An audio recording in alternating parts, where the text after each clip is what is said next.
presento, yo soy Víctor, soy parte de Fundación Más que Ideas y junto con Marius, que es el presidente de INVI, que le voy a aprovechar para decirle que entre.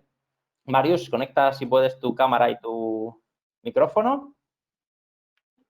¿Qué tal? Buenas tardes. Hola, Víctor. Buenas tardes, Marius. Hola a todo el mundo, a todos los que se han conectado. Gracias. Pues como siempre, estas cosas que fallan y estamos con la gotita de sudor cayendo por aquí porque parecía que iba a ser imposible conectar esta tarde. Pero bueno, Ander, como ya ha dicho, es un crack y al final ha conseguido resolver todos los problemas técnicos y ya estamos on fire. Nada, muchísimas gracias a todas las personas que estáis en la sala, que sois bastantes. Volvemos a estar aquí con vosotros en este ciclo de seminarios online sobre cáncer de mama en hombres. Como sabéis, esta tarde voy a aprovechar para pasar, aquí está el PowerPoint. Vamos a hablar de cómo mejorar nuestra calidad de vida. La persona que estará al frente de este seminario es Ander Urticoechea, ya lo habéis visto brevemente, ahora lo presentaremos mejor. Él es oncólogo médico, es director científico de la Fundación Oncológicoa de San Sebastián y es miembro de la Junta Directiva de GECAM. Aprovechamos para darle las gracias a Ander por colaborar de manera altruista en estos seminarios. Y, Marius, cuéntanos o cuéntales a las personas que están en la sala por qué hacemos estos seminarios, por qué hacemos este ciclo de seminarios. Bueno, primeramente, gracias a vosotros porque fue iniciativa de Fundación Más que Ideas que nos brindasteis el poder hacer estos webinars. Y el objetivo básico y principal es dar visibilidad a esta patología que no se conoce. ¿Vale? Lo dividimos en 3 bloques. El primero se trató pues desde primeros síntomas hasta diagnóstico, ¿vale? Hacer un recorrido de esta primera fase del camino. Hoy vamos a tratar, una vez diagnosticado, qué pasa, quién interviene, cómo mejorar nuestra calidad de vida, tratamientos y el futurible que tanto esperamos a nivel de investigación o nuevos tratamientos. ¿Qué líneas hay? ¿Vale? El tercer bloque ya es más a nivel psicológico, ¿vale? De qué papel y qué rol coge cada uno dentro de este entorno de la enfermedad, en este caso cáncer de mama masculino, ¿vale? Sea familiar, sea amistad, sea cualquier persona, evidentemente, del ámbito directo con el paciente, ¿vale? Por tanto, os brindamos y os damos las gracias para asistir de nuevo a este segundo webinar. Pues sí, como bien decía Marius, muchísimas gracias a los 3 ponentes que de manera altruista colaboran en esta iniciativa. Por supuesto, muchas gracias a INVI por trabajar tan de la mano con nosotros, con Más que Ideas. Y, por supuesto, también gracias a Pfizer, que gracias a ellos estamos hoy pudiendo hacer estos seminarios online sobre cáncer de mama en hombres.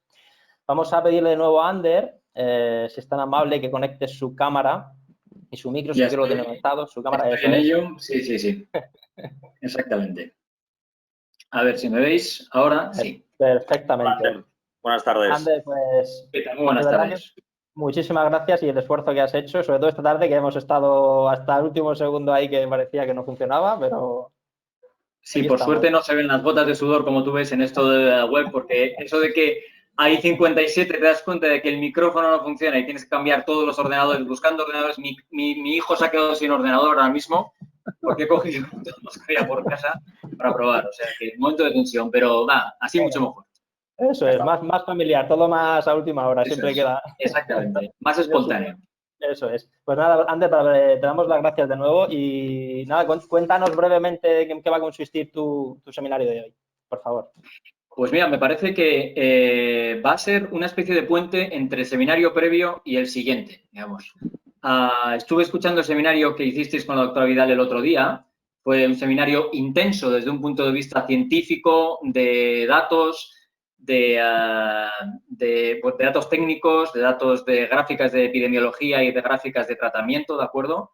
Y el de la próxima vez va a ser un seminario, como decís, más centrado en la psicología y en el abordaje psicológico afectivo. Entonces, yo voy a hacer una especie de puente, me voy a solapar posiblemente con ambas ponentes, pero tengo un objetivo muy claro que ahora os voy a poner, que es ayudar a los que estáis al otro lado, en la medida en que sois pacientes o familiares de pacientes de varones con cáncer de mama, a entender la cabeza del que está sentado al otro lado de la mesa, es decir, del sanitario, del oncólogo o del médico en el más amplio sentido de la palabra. Cuando me refiero a oncólogo, no me refiero solo a oncólogo médico, sino a cirujano oncólogo, radioterapeuta oncólogo, el sanitario, el enfermero oncólogo, ¿de acuerdo? El que está enfrente. ¿Cuáles son los criterios que utiliza? Es decir, voy a intentar que este seminario sea práctico, que salgáis de él con un conocimiento un poco mejor de cómo funciona nuestro cerebro. ¿Para qué?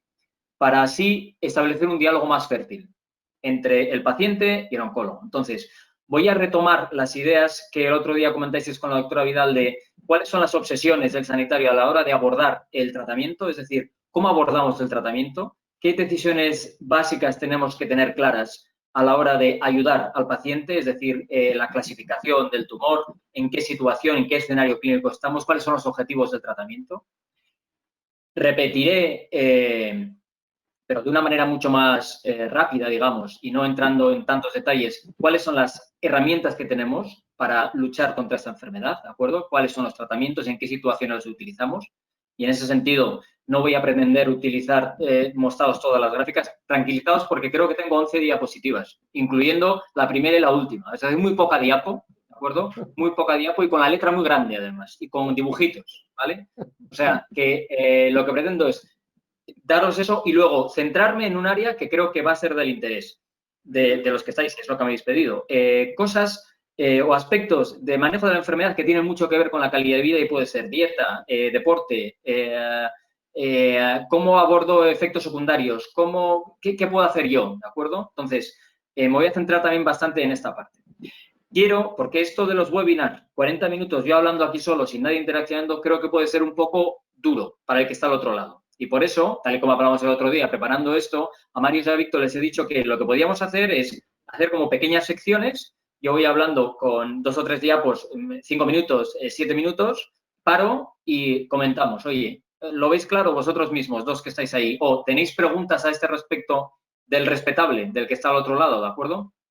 Con lo cual, podríamos hacer unos bloques e interacción. Y yo os animo, sobre todo a Mario y a Víctor, a que me interrumpáis siempre que queráis, ¿de acuerdo? Y al final, pues podemos abrir más, incluso si queréis, a interacción por voz, esto como lo digáis vosotros, ¿de acuerdo? Pero lo que pretendo es hacer un seminario no de chapa, para que me entendáis, sino de ir hablando poco a poco e interaccionando con vosotros. Para, si no he dejado algo claro, repetirlo. Si he dicho algo que no os cuadra, repetirlo y lo que haga falta, ¿vale? Pero cuando me des el control de la pantalla, pongo las primeras diapos y empezamos y os pongo un poco los objetivos otra vez, ¿vale? Vale, si te parece, Andrés, muchísimas gracias. Creo que lo has explicado perfectamente. Vamos a explicarle, si quieres, ahora te vamos a despedir durante 3-4 minutos para explicarle al respetable, como tú dices. Me voy otra vez. Gracias. Vamos a explicaros lo que es Fundación Más que Ideas, lo que es INVI, porque muchos de los que estáis detrás posiblemente no nos conozcáis. Y también vamos a explicaros cómo podéis interactuar o cómo podéis hacer las preguntas a Ander, que como habéis visto, os ha pedido que las hagáis un poco sobre la marcha, ¿no? Estaremos tanto Marius como yo en el control técnico para ver todas las preguntas que van llegando. Ya tenemos preguntas que previamente nos habéis enviado cuando os inscribíais. Por lo tanto, ya tenemos preguntas para Ander. Y nada, durante 2 minutos vamos a explicaros brevemente qué es Más que Ideas, a ver si soy capaz de pasar la diapositiva. Aquí estamos. Bueno, pues Más que Ideas somos una entidad muy joven. Somos una entidad formada, liderada, compuesta por pacientes o expacientes de cáncer, 4 personas que en su momento tuvimos cáncer, y decidimos poner en marcha una organización de apoyo a pacientes que pretendíamos dotar de herramientas, de recursos a las personas que, como nosotros sabéis, tenéis que convivir con una enfermedad para que podáis tomar las riendas de vuestra enfermedad durante el tiempo que conviváis con ella, ¿no? Tenemos como objetivo esto, que seáis protagonistas en materia de salud, que seáis autónomos en materia de salud, para que de una forma autónoma podáis tomar decisiones y de esta forma poder mejorar vuestra calidad de vida, ¿no? Como decía antes. ¿Qué hacemos para ello? Trabajamos fundamentalmente en 4 líneas, en puntos de encuentro, hacemos jornadas, foros, etcétera, etcétera. Investigación social, tratamos de saber qué necesidades tienen las personas que conviven con una enfermedad para tratar de poner en marcha recursos que traten de mejorar su calidad de vida o que traten de paliar esas necesidades que puedan tener. Campañas de acción social y formación, como pueden ser este ciclo de seminarios que estamos ahora realizando junto a INVI. Y Marius, todo tuyo, ¿qué es INVI? Bueno, primeramente gracias, Víctor, de nuevo. Vale, pues INVI nace de una necesidad o una carencia como paciente de cáncer de mama masculino, con 43 años que me diagnosticaron y no encontré, pues, que era síntomas, o sea, bibliografía realmente de lo que estaba sufriendo, ¿no?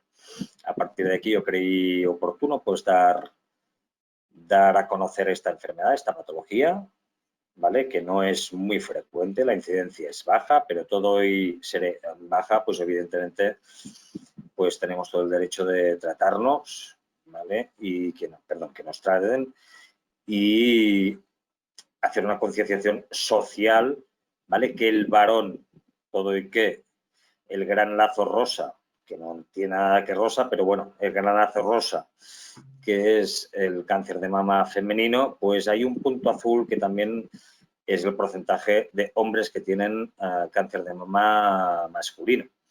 Con ello, ¿vale? Pues intentamos hacer toda una serie de acciones para concienciación desde base, o sea, desde el niño varón que crece con mamas.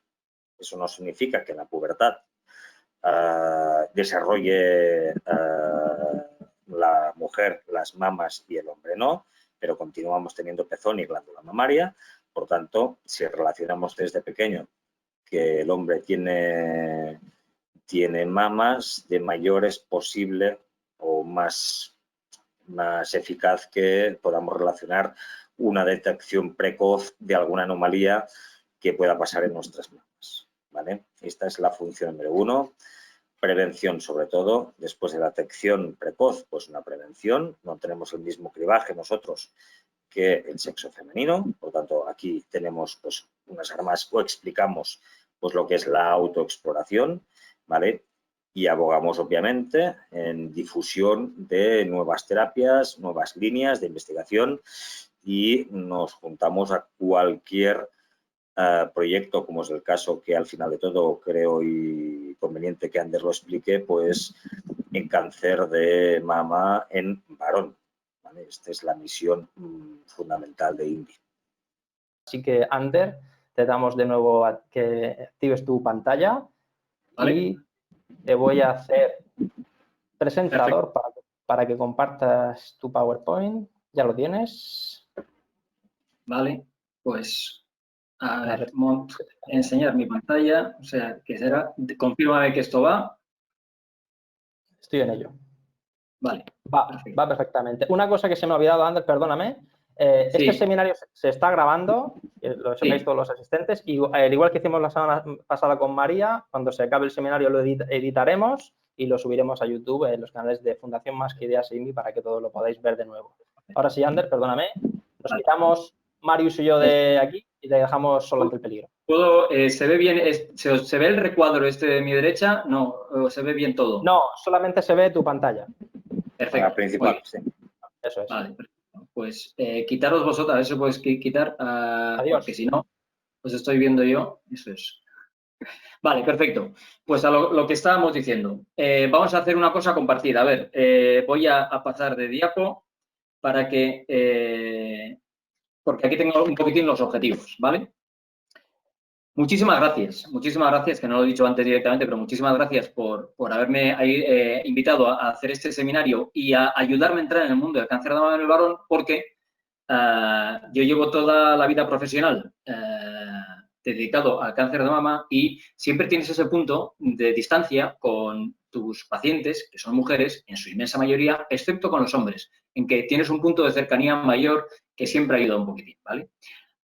Con lo cual me encanta poder hablar de esto, de este tema. Mirad, el objetivo es uno de esta charla. Esto quiere ser una guía para ponerse en el lugar del profesional sanitario y establecer una relación fértil, ¿vale? Para que nos entendáis. Muchas veces estamos intentando hacer esfuerzo de que el médico o el sanitario tenga que entender al paciente. Vamos a hacerlo al revés esta vez. Que el paciente nos entienda un poquitín a nosotros y así establezcamos una relación fértil, ¿vale? Entonces, situaciones o los escenarios en que voy a pretender aportar un poquitín para facilitar el entendimiento son el de la planificación del tratamiento, cuáles son nuestros objetivos y qué instrumentos que tenemos. Tenemos como un par de obsesiones, que ahora os voy a decir, los oncólogos, insisto, digo oncólogo en el sentido más amplio de la palabra, no voy a estar repitiendo esto todo el rato, oncólogo de la especialidad que sea. Los oncólogos tenemos como dos obsesiones. que son cuáles son los objetivos, cuál es el escenario en el que tratamos y cuál es el tipo de tumor que estamos tratando, ¿vale? Luego, vamos a repasar un poquitín el tema de cuáles son los elementos que tenemos a nuestra disposición para tratar, las terapias sistémicas, ¿vale? Y ya explicaré lo que quiere decir sistémica. Esto lo visteis el otro día y lo vais a volver a oír, pero lo vais a volver a oír de una manera igual más sencilla, pero que os va a ayudar con el concepto del otro día a ponerlo en contexto, ¿vale? Y después vamos a entrar en el bloque de toxicidad, calidad de vida y terapias alternativas. ¿Cómo las situamos? ¿Vale? Que creo que es muy importante que hagamos un procedimiento nosotros también, los oncólogos, es decir, esto es cómo pensamos normalmente de ellos. ¿Vale? Y en el último punto, hablaremos un poquitín de cuáles son los objetivos primordiales de investigación en cáncer de mama del varón en el día de hoy, a día de hoy. ¿De acuerdo? ¿Cuáles son los objetivos primordiales? Creo que voy a pecar, tanto en las diapositivas como a veces en el discurso, un poco de simplista. Me perdonáis si es demasiado simplista el discurso. Lo que pretende es facilitar el entendimiento. Si en algún momento me estoy pasando de simplista, me lo decís para que así no lo haga, ¿de acuerdo? Y haga un universo un poco más elevado. Pero vamos, creo que es mejor pasarse de simplista que de lo contrario, ¿de acuerdo? Vale. Venga, vamos a empezar. Primer bloque, digamos, ¿cuáles son las obsesiones del oncólogo? ¿Vale? Mirad, el cáncer, no de mama y todo el cáncer es un evento muy frecuente en el cuerpo. Todos los días tenemos pequeños cánceres. Aquí con esta estrella, que digo de situación A, una estrella verde, me refiero a una situación que ocurre continuamente en nuestro cuerpo, que es que unas células del cuerpo comienzan a crecer de manera inadecuada. ¿Qué es lo que ocurre con esos pequeños microcánceres que tenemos todos los días? Bueno, porque tenemos una serie de mecanismos de control que represento con el policía aquí que hacen que desaparezcan. Esta cruz, este aspa es desaparición. ¿Qué quiere decir eso? Pues que si una célula crece más de lo que debe y forma un pequeño bultito microscópico, lo primero que va a pasar es que las células de al lado digo, oye, tú abultas demasiado y le manden un impulso y le digan, deja de crecer. Que además diga a estas células, uy, para crecer más necesito más comida, necesito más sangre, y la sangre diga, no, yo no llego allí, no creces. O incluso que el sistema inmune, los linfocitos y demás, digan, uy, aquí hay 2 células donde tenía que haber una, cárgate una, ¿de acuerdo? Esto ocurre continuamente en nuestro cuerpo, ¿vale? Y es lo que permite, por ejemplo, que cuando cicatriza una herida y hay una proliferación importante, no se desarrolle un tumor porque se controla, cicatriza la herida, se cubre la herida que había, pero no es excesivo esto, porque hay mecanismos de control. Esos mecanismos de control, que de manera muy simplista os he explicado, son los que hacen que no tengamos continuamente muchos cánceres, ¿vale? ¿Qué es lo que ocurre cuando vamos a una situación de cáncer? Pues que esos mecanismos de control no consiguen que ese tumor que estaba en verde, digamos, no se convierta en un tumor que vemos en un lugar, como puede ser el tumor en la mama, ¿vale? ¿De acuerdo? Este tumor en la mama, esa estrella amarilla, quiere decir un tumor en la mama. Desde el principio, esta estrella amarilla, que es un tumor al que los mecanismos de control no han conseguido hacer desaparecer, tiene pequeñas estrellitas sueltas por ahí. Estas pequeñas estrellitas sueltas significan micrometástasis. Ya sabemos, a día de hoy sabemos que incluso desde el principio, cuando el tumor es muy pequeño, hay micrometástasis sueltas, ¿vale? ¿Qué es lo que ocurre? Que si diagnosticamos este tumor, aquí llega el diagnóstico, claro, los tumores que no hay en el escenario A no los diagnosticamos, pero los del escenario B, estos que aparecen en un lugar, en la mama, en el colon, en el pulmón, los vemos ahí y decimos, ups, ahí hay un tumor. Y esto os lo explicó el otro día perfectamente y lo sabéis, con la mamografía, con la resonancia, con la eco, porque el paciente se nota el bulto, ahí hay un tumor, ¿vale? Entonces, en este escenario B, que es muy frecuente, lo que ocurre es que este tumor crece en la mama. Nosotros generamos un tratamiento local. ¿A qué me refiero con tratamiento local? Perdón, que me he pasado. Me refiero a cirugía o radioterapia, ¿de acuerdo? Eso es lo que se llaman tratamientos locales. Cirugía y radioterapia, ¿por qué se llaman locales? Porque afectan una parte solo del cuerpo, no afectan a todo, a una parte solo del cuerpo. Entonces, con este tratamiento local, la cirugía o la radioterapia, nosotros quitamos este tumor principal y los mecanismos del control del cuerpo se ocupan de cargarse las micrometástasis, ¿vale? Esto sería el escenario B. Un segundo escenario. Hay un tumor, pero lo quitamos y el cuerpo se ocupa de cargarse a las micrometástasis. Estos mecanismos de vigilancia inmune, de no generación de nuevos vasos, de que unas células no reconocen a las otras y las destruyen, etc. ¿Vale? Ese es el escenario B. Escenario C. El tumor ocurre lo mismo, se produce un tumor primario en un lugar, en la mama, hay micrometástasis, hacemos un tratamiento local, destruimos ese tumor primario, pero estas micrometástasis sobreviven a los mecanismos de control, sobreviven y quedan por ahí, quedan por ahí. Y en esta situación pueden ocurrir dos cosas. Nosotros utilizamos para intentar controlar esta situación, además de los mecanismos de control del cuerpo que siempre están ahí, damos un tratamiento sistémico. ¿Qué quiere decir tratamiento sistémico? Aquel que llega a todo el cuerpo. Verbigracia, es decir, por ejemplo, quimioterapia, hormonoterapia o tratamientos biológicos, que son pastillas o infusiones en la sangre que llegan a todo el cuerpo. Se contrapone local por eso.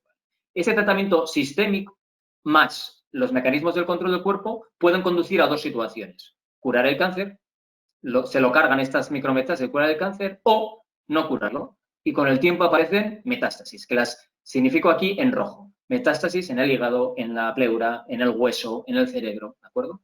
Esta es una situación C. Y la última de los escenarios que nos planteamos en oncología es que el tumor crece y ya desde el principio tiene metástasis. Desde el principio aparece con metástasis y en el momento del diagnóstico ya vemos las metástasis. ¿Qué es lo que ocurre en esta situación? Nosotros sabemos que no merece la pena hacer un tratamiento local, prácticamente nada, que no es importante el tratamiento local porque ya hay metástasis desde el principio. No sirve de nada quitar el tumor de la mama cuando tienes tumores creciendo en otras partes, ¿vale? Entonces, lo que haremos es dar un tratamiento sistémico que consiga disminuir el tumor y controlarlo durante un tiempo, que puede ser muy corto o muy largo, muchos años, pero sabemos que casi indefectiblemente estamos condenados a que vuelva a progresar, haremos el tratamiento sistémico y así, hasta que eventualmente, cuando lo dejemos de controlar, si pasa el suficiente tiempo, puede llegar a fallecer el paciente. Por eso decimos que las metástasis son las que matan en el cáncer en general y en cáncer de mama en particular, ¿de acuerdo? Estas son los 4 escenarios globales que nosotros nos planteamos en el momento del diagnóstico, ¿vale?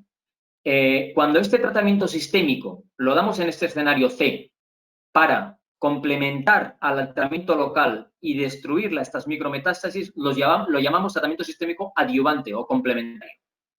Cuando lo damos en esta situación D, lo llamamos paliativo. Y eso hay que tener cuidado, porque cuando decimos tratamiento paliativo, a veces pensamos que es para alguien que se está muriendo. Pone morfina que se muere mañana. Paliativa. No, cuidado. Un tratamiento sistémico paliativo se contrapone a curativo en el sentido de que sabemos que no vamos a destruir la enfermedad completamente, pero hay mucha gente que vive muchos años, incluso una vida normal en longitud, bajo un tratamiento paliativo, ¿de acuerdo? Entonces, es para distinguir, porque a veces la jerga puede llegar a confusión y por eso os digo que esto tiene que servir para ayudaros a entender, ¿vale? Entonces, ¿qué es lo que pasa?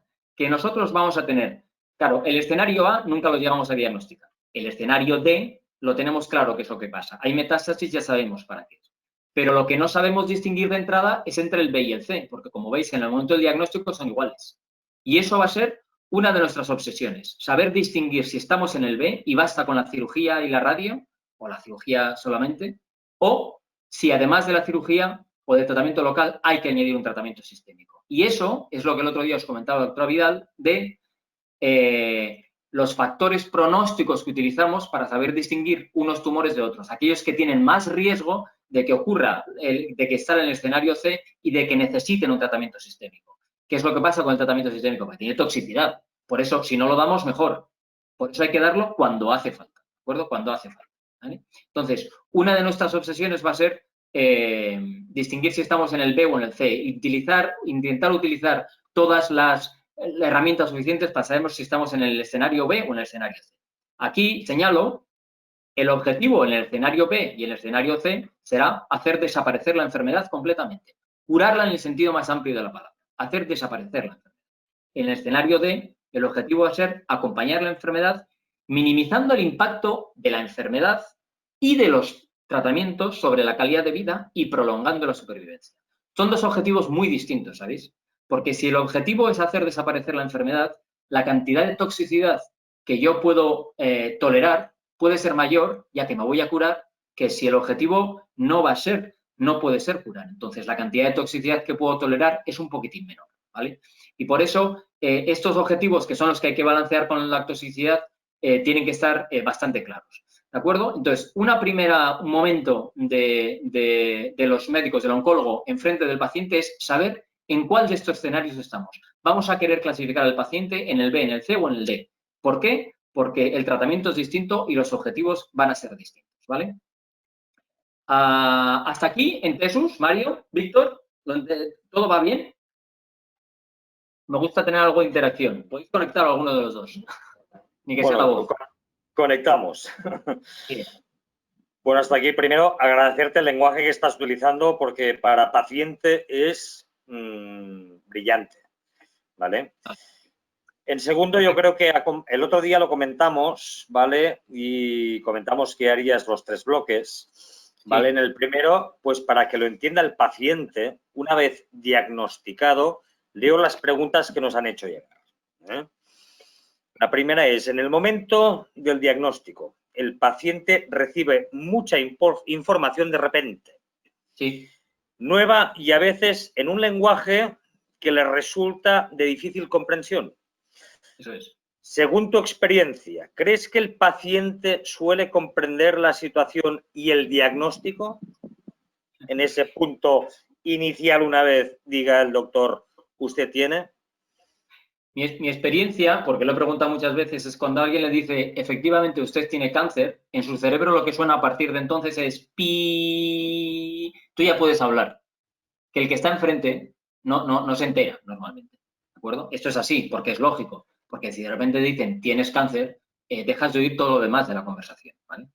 ¿Qué pasa con esto? Que a pesar de eso, nosotros, los oncólogos, los médicos, necesitamos del paciente para tomar la decisión. Entonces, ¿esto cómo se aborda?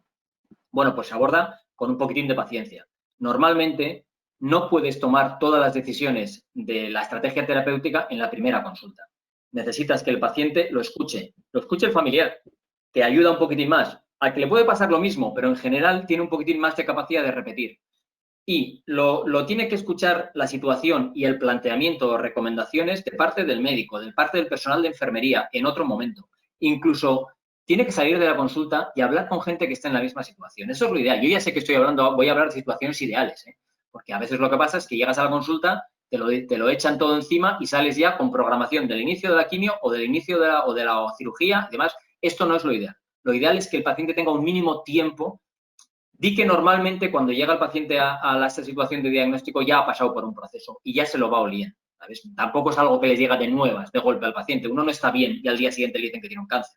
Hay un proceso diagnóstico donde ya te vas oyendo, no me gusta esto que tienes, te tengo que hacer una biopsia, ven a por el resultado. Ya pasan unos días en que uno ya empieza a ponerse. Entonces, en ese sentido, no suele ser de golpe, pero ciertamente la cantidad de información y de formación que hay que dar al paciente en el minuto 1 es muy importante, es muy, muy grande y tenemos que saber acompasarla. Completamente de acuerdo con quien preguntaba. Hay que dar un tiempo al paciente a digerir, mínimamente al menos, la información para poder ayudar en la primera decisión. Y luego ya ir ayudando en las demás. Perfecto. Ander, bastante un poco ligada con la primera. Me preguntan, ¿existe alguna figura sanitaria de referencia o quién debe ser esta persona para que el paciente y su familia durante el proceso de la enfermedad lo sepa conllevar mejor? El director de orquesta que hablábamos el otro día, ¿vale? Y que va muy atrás a la tercera pregunta, evidentemente, que es ¿qué perfiles y quiénes son los que forman ese comité multidisciplinar de la enfermedad oncológica, ¿no? Un poco, vale, muy bien, me diagnostican, has dicho lo que has dicho, de decir, me sueltan un montón de información, ahora seguramente entrarán 1, 2, 3 médicos, ¿a quién me tengo que acoger? Empiezan a aparecer todo de personas sanitarias o no sanitarias, ¿vale? Dentro de este universo oncológico y a partir de aquí, pues, si me puedes o puedes explicar al paciente qué pasa una vez ha recibido toda esta información, quién está en ese comité oncológico, quién interviene y quién tiene que ser, digamos, su agarre, su director de orquesta, su director del proceso oncológico, ¿no? Mira, el otro día comentábamos esto, Víctor, tú y yo, fuera de pantalla, digamos, antaño o hasta hace pocos años, todo esto, interacción entre los tratamientos locales y los tratamientos sistémicos era un poco un mar proceloso, porque los tratamientos sistémicos en general se ocupa el oncólogo médico, del tratamiento local se ocupan los cirujanos y los oncólogos radioterápicos, ¿de acuerdo? Y a veces no había muy buena comunicación. Y aquí te pillo, aquí te mato. El primero que te cogía hacía su tratamiento y luego ya irás donde el otro. Esto podía ocurrir típicamente con los servicios quirúrgicos. Bueno, cuando llega aquí yo te opero, luego ya te mando donde el oncólogo a que te dé lo que haga falta. Y resulta que igual necesitabas primero un tratamiento sistémico, ¿de acuerdo? Entonces, en ese momento, por eso era importante, hace unos años, sobre todo en hospitales pequeños o que no tenían mucho volumen, era importante que antes de cualquier decisión, además de los servicios quirúrgicos, tuvieras una opinión de los servicios de oncología médica. Lo que pasa es que ahora prácticamente la totalidad de hospitales que tratan cáncer de manera decente tienen un comité multidisciplinar o una unidad funcional donde antes de la primera decisión terapéutica se sientan todos y deciden en un conjunto. De tal manera que el planteamiento terapéutico para un paciente, si es primero cirugía o si es primero quimio o si es primero hormona o lo que sea, va a venir consensuado. Entonces, quien hable va a hablar en voz de todo el comité, ¿vale? Dicho lo cual, en general, el cáncer es una enfermedad con la que se convive, incluso en los escenarios B y C, incluso aunque desaparezca el cáncer que se ve, digamos, se convive con ella, porque los tratamientos en cáncer de mama son prolongados, están en prácticamente toda la situación durante mucho tiempo y el especialista que suele ser el acompañante durante más tiempo es el oncólogo médico, ¿de acuerdo? Porque es el que normalmente se ocupa de los tratamientos hormonales, de los tratamientos de quimioterapia, etc., que son los que duran más. El tratamiento que más cura posiblemente es el quirúrgico en gran parte de los casos, pero el cirujano hace la suya y desaparece del escenario, de escena a largo plazo. Entonces, en ese sentido, es bueno que el paciente tenga interacción con un médico de referencia que normalmente acaba siendo el oncólogo médico, lo cual no quiere decir que no tenga en buena referencia al cirujano o al oncólogo radioterápico que hacen la suya también, pero normalmente a largo plazo suele ser el oncólogo médico. Y luego hay otras figuras que son las figuras de gente que no son médico, básicamente de enfermería, que son muy útiles porque normalmente tienen un lenguaje más cercano, más fácil, son más accesibles, normalmente el personal de enfermería, y ejercen un papel muchas veces de guía entre las distintas especialidades médicas. Porque las unidades que tienen enfermera responsable del proceso, digamos, una enfermera o un enfermero que se ocupa de todo el proceso de tratamiento, el paciente le suele tomar como guía y decir, ahora que me toca, ¿cuándo me toca ir a no sé qué? Y le puedo utilizar incluso como referente telefónico, por ejemplo, también. No sé muy bien dónde estoy, qué es lo que me toca ahora, ¿vale? Entonces, digamos que estas serían un poquitín las figuras y los roles. Siguiente tema. Una vez tenemos más o menos claro cuál es el escenario, aquí represento, de manera también muy gráfica y muy sencilla, un cáncer para pasar de una estrella verde o una estrella amarilla a una estrella roja, a las metástasis, que son lo que nos interesa sobre todo, necesita, es una cosa que no pasa de la noche al día, ir adquiriendo distintas capacidades, ¿de acuerdo? En última instancia, lo que va a adquirir es una capacidad de proliferación descontrolada. En última instancia, estas células, que antes eran células obedientes y que no crecían más de lo que debían, según van adquiriendo nuevas capacidades, y esto lo explicó el otro día también la doctora Vidal, al final lo que van a ser capaces, en última instancia, es de proliferar, de crecer descontroladamente y de producir los problemas derivados del bulto en determinado órgano. A ver, un cáncer puede matar pues porque crece en el hígado y abulta demasiado en el hígado, porque crece en el pulmón y abulta demasiado en el pulmón, ¿de acuerdo? Entonces, esta proliferación descontrolada lo que al final nos va a generar grandes problemas. Pero antes de llegar a esta proliferación descontrolada, va a tener que ir adquiriendo habilidades, ¿vale? Por ejemplo, necesita que estas células tengan permanentemente en off el control de la proliferación, ¿de acuerdo? Las células tienen mecanismos de control de esa proliferación. Pues hay que apagarlos, estos mecanismos de control. Necesitan esquivar el sistema inmune del paciente, porque si vienen los linfocitos, reconocen que es una célula rara y se la cargan, no crecería más, con lo cual necesitan ocultarse ante el sistema inmune del paciente. Necesitan generar sus propios para recibir comida, sangre. Necesitan hacer un proceso que se llama neoangiogénesis, que quiere decir que se generan nuevos vasos para dar de comer a ese nuevo órgano, que es un tumor que se está generando. Necesitan recibir órdenes de crecer, aunque no haya señales externas. Normalmente las células normales crecen solo cuando les dicen de fuera crece, pero estas células tumorales crecen aunque de fuera no les digan que crezcan, ¿de acuerdo? Y así otras muchas características. ¿Por qué digo esto?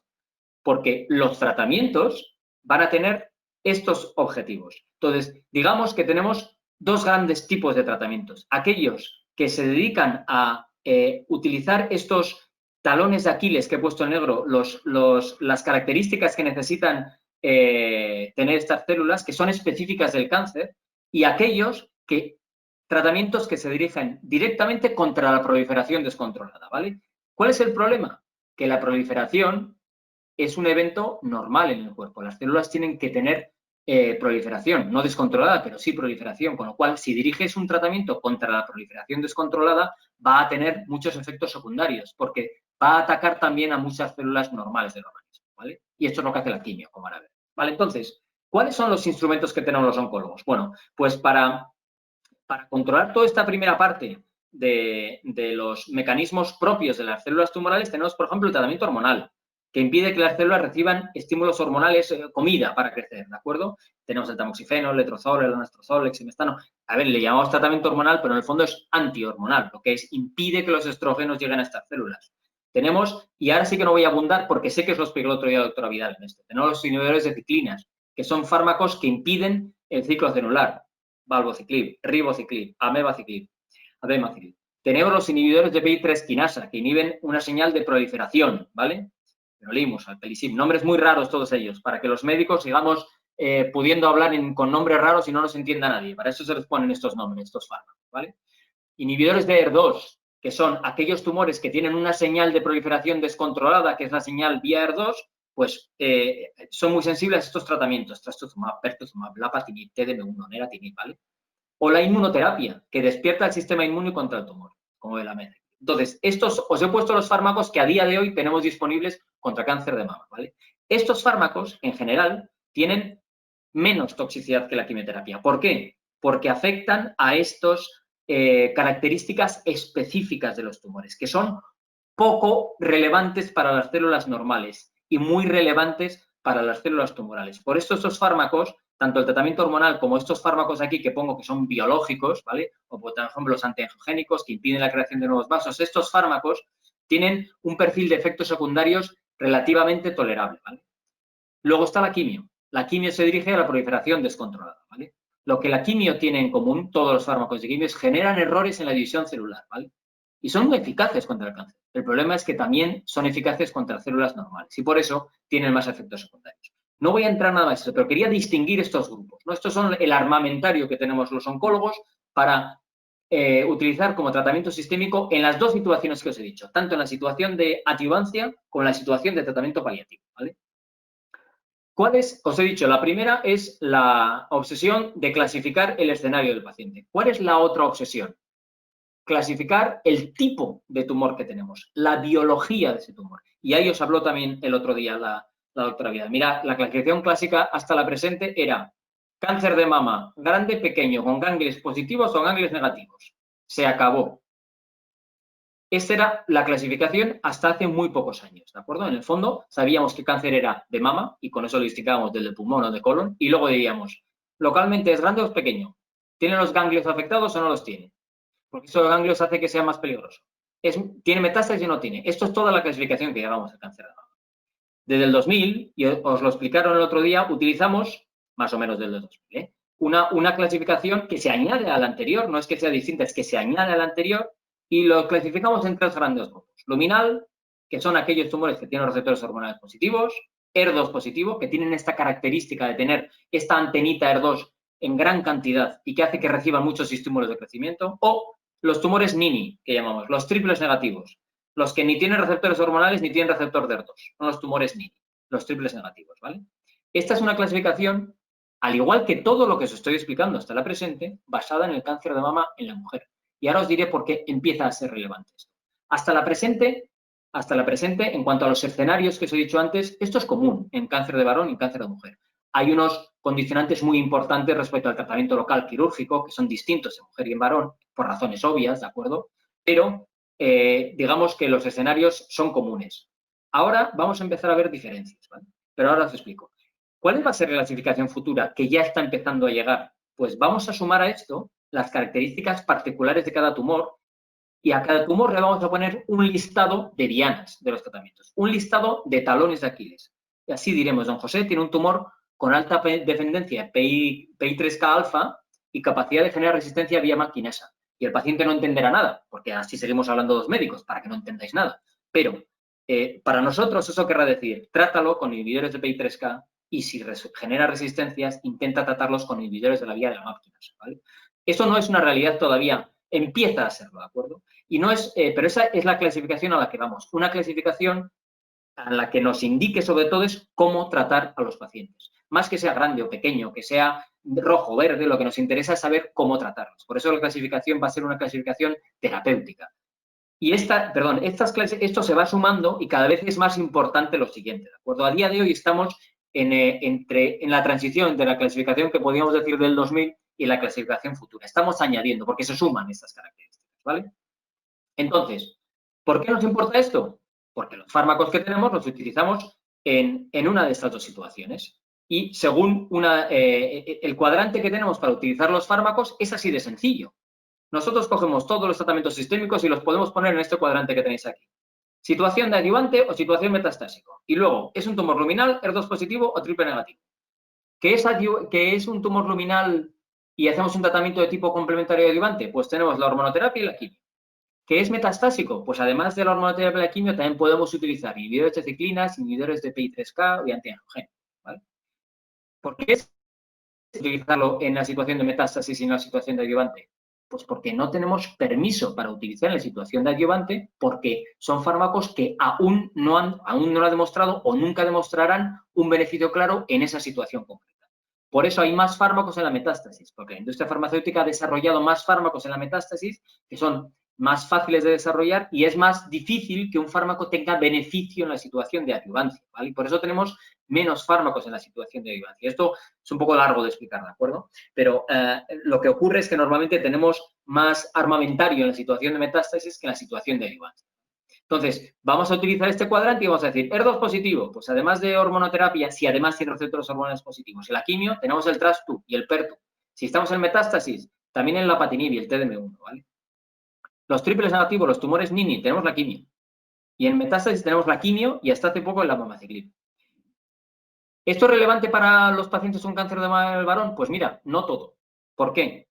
Porque una de las primeras características, y por eso decía que ahora vamos a empezar a diferenciar, es que hay pocos tumores HER2 positivos en cáncer de mama en el varón, hay menos que en la mujer, y prácticamente ningún triple negativo. De los que me estáis escuchando, si sois pacientes o familiares de cáncer de mama en el varón, alguno igual tendrá un tumor HER2 positivo, pero apostaría a que uno o ninguno tiene un triple negativo. Y decimos, anda, pues si en los triples negativos en las mujeres son el 15% de los tumores, el 15 y el 20%. Pues en varones no, en varones son menos del 2%. ¿Por qué? Porque no es lo mismo el cáncer de mama de la mujer que del varón. Y ahí es donde vamos a empezar a dar una primera clave. No es lo mismo. Y desgraciadamente, dado que es una enfermedad rara, tenemos que basar los tratamientos en los hallazgos del cáncer de mama de la mujer. Y es útil, pero tenemos un hueco muy importante de cubrir. Y ahí es donde iremos con el tema de la investigación, ¿vale? Porque no es lo mismo el cáncer de mama del varón que de la mujer. Prácticamente todos los tumores de cáncer de mama en el varón son luminales, es decir, tienen receptores hormonales positivos. Y algunos son HER2 positivos también, ¿vale? Pero prácticamente todos son luminales. Y esto es muy relevante, ¿vale? Ahora vamos, el tema de la toxicidad y los efectos secundarios. Vamos a entrar ahora, ¿vale? Como os decía antes, es muy importante lo de la toxicidad.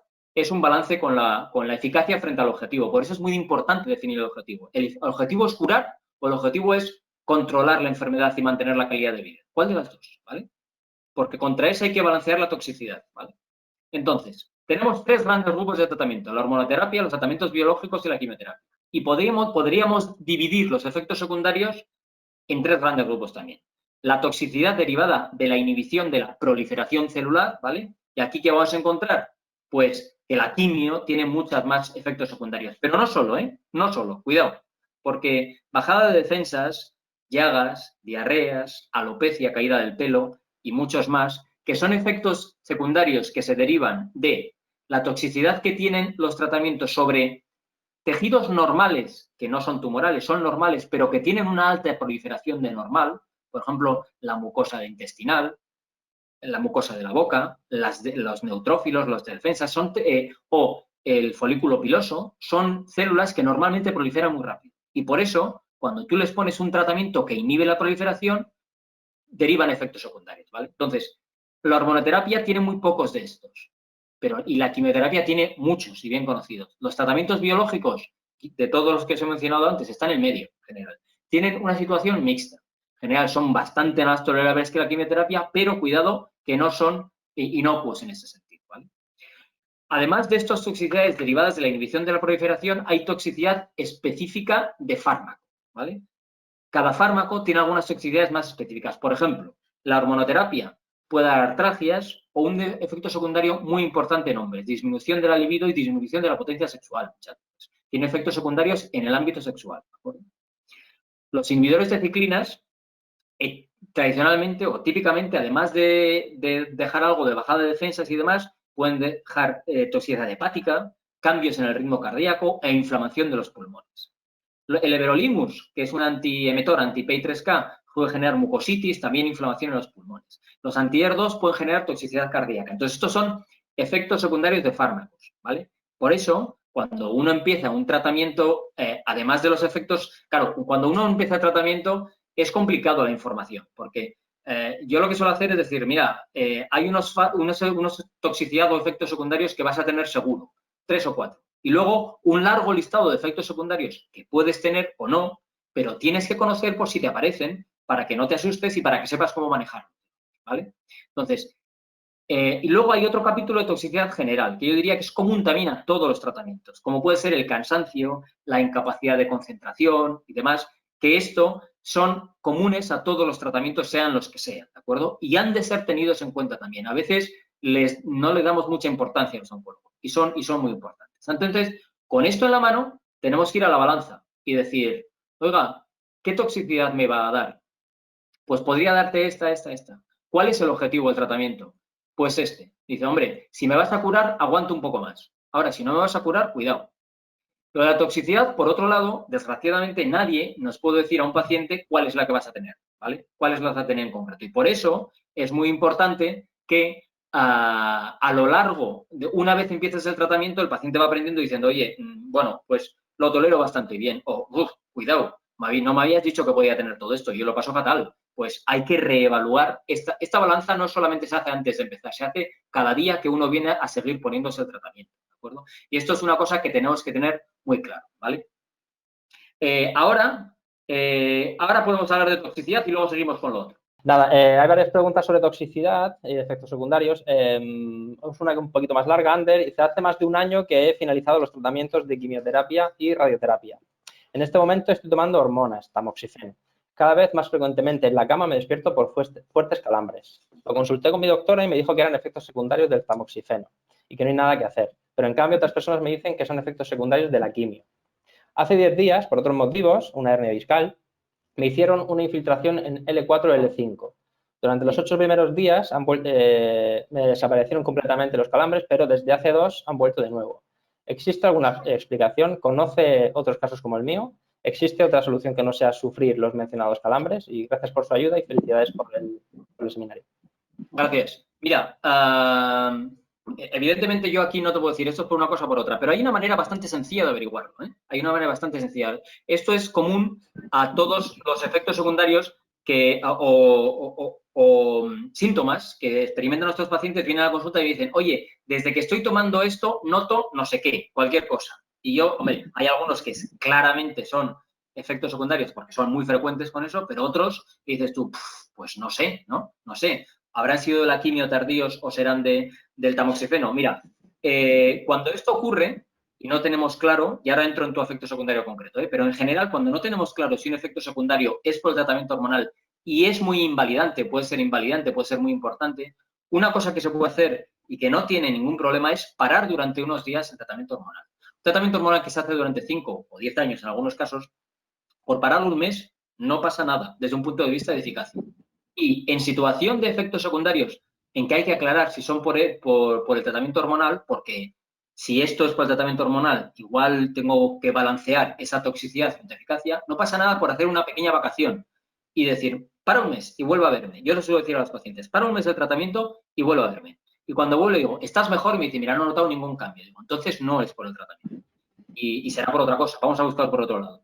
Pero si mejora, digo, pues entonces vamos a volver a sopesar esta toxicidad-eficacia, ¿vale? En tu caso, de todas maneras, paciente, si claramente el tratamiento con la infiltración con corticoterapia para la hernia te ha mejorado los calambres, yo te diría que casi seguro que tienen que ver con un problema de atrapamiento por la hernia, ¿vale?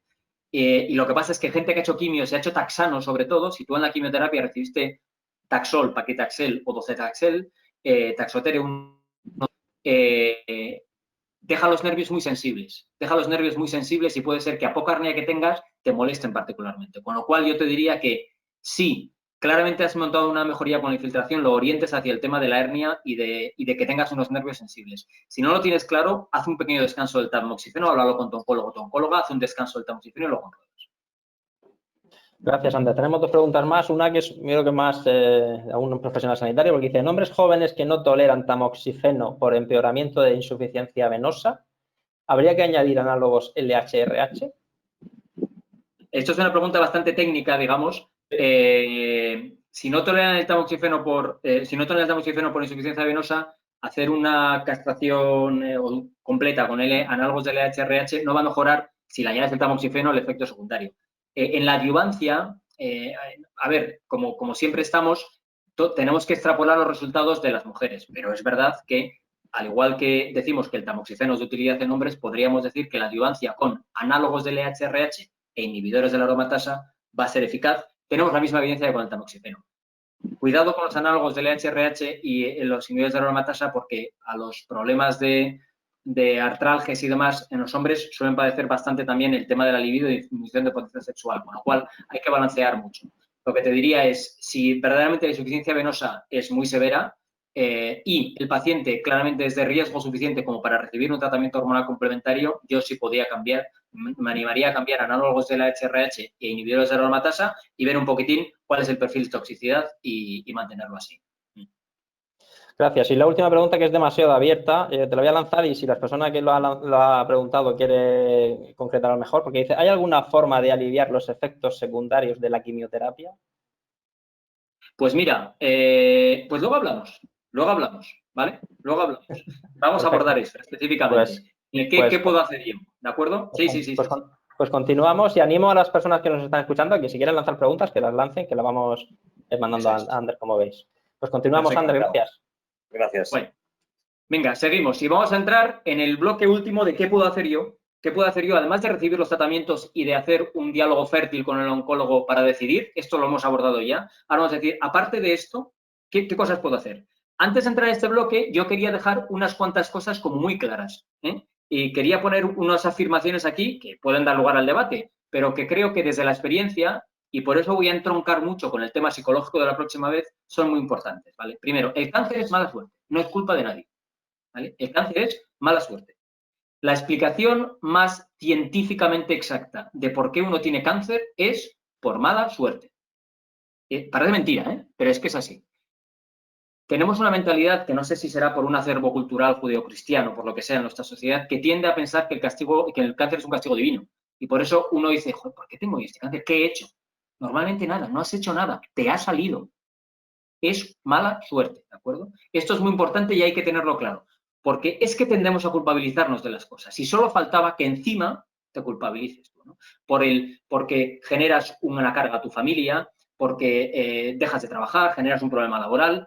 Oye, que no es culpa tuya, que el cáncer es mala suerte, ¿vale? Esto es muy importante tenerlo en cuenta. Somos un equipo. ¿Qué quiere decir?